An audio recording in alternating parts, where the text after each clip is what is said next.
সুপ্রিয় শিক্ষার্থী বন্ধুরা, তোমাদের সবাইকে শুভেচ্ছা জানিয়ে এবং সবার মঙ্গল কামনা করে আমি আজকের এই পর্বটি শুরু করছি। আশা করি তোমরা সবাই ভালো আছো। এই পর্বে আমরা নতুন একটা অধ্যায় আমরা ধরছি। এটা হচ্ছে নবম ও দশম শ্রেণী বীজগাণিতিক অনুপাত ও সমানুপাত, অর্থাৎ অনুশীলনী 11.1-এর 1 নং অঙ্কটি আমরা আজকে সমাধান করব। বন্ধুরা, 1 নং অঙ্কে কি বলা আছে দেখো একটু। 1 নং অঙ্কে বলা আছে দুইটি বর্গক্ষেত্রের বাহুর দৈর্ঘ্য যথাক্রমে a মিটার এবং b মিটার হলে এদের ক্ষেত্রফলের অনুপাত কত। এই সমস্ত অঙ্কগুলো যদি 11.1-এর অনুশীলনী 11.1 বা 2 থেকে আসে, তাহলে এই সমস্ত অঙ্কগুলো মানে খ নম্বরে সৃজনশীল অঙ্কে খ নম্বরে মোটামুটি দিয়ে থাকে। তো সেই হিসাবে মোটামুটি অঙ্কগুলো দেখা সবার মনোযোগ সহকারে দেখা উচিত। তাহলে বলতেছে দুটি বর্গক্ষেত্রের বাহুর দৈর্ঘ্য যথাক্রমে a মিটার এবং b মিটার। আমরা মনে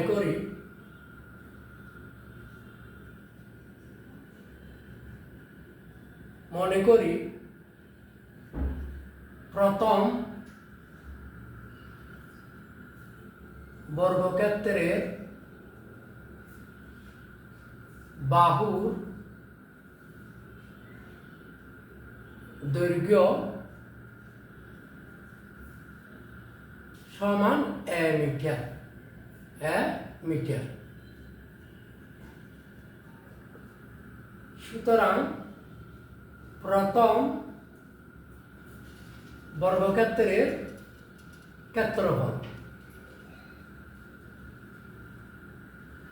ক্ষেত্রফল সমান a স্কয়ার বর্গ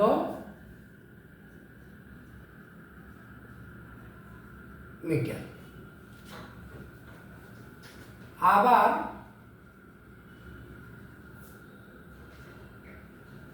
দ্বিতীয়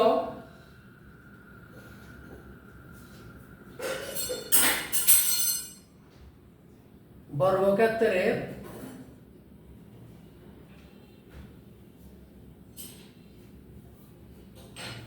বাহুর দৈর্ঘ্য সমান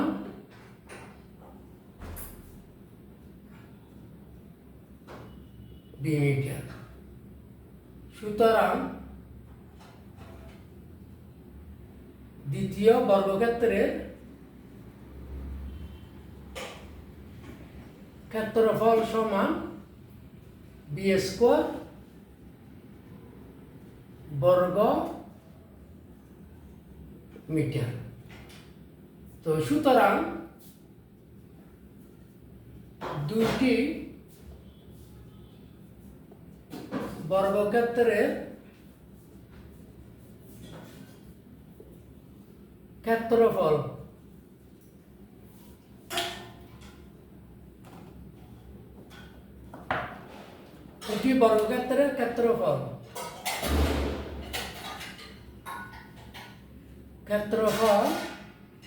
সমান ক্ষেত্রফলের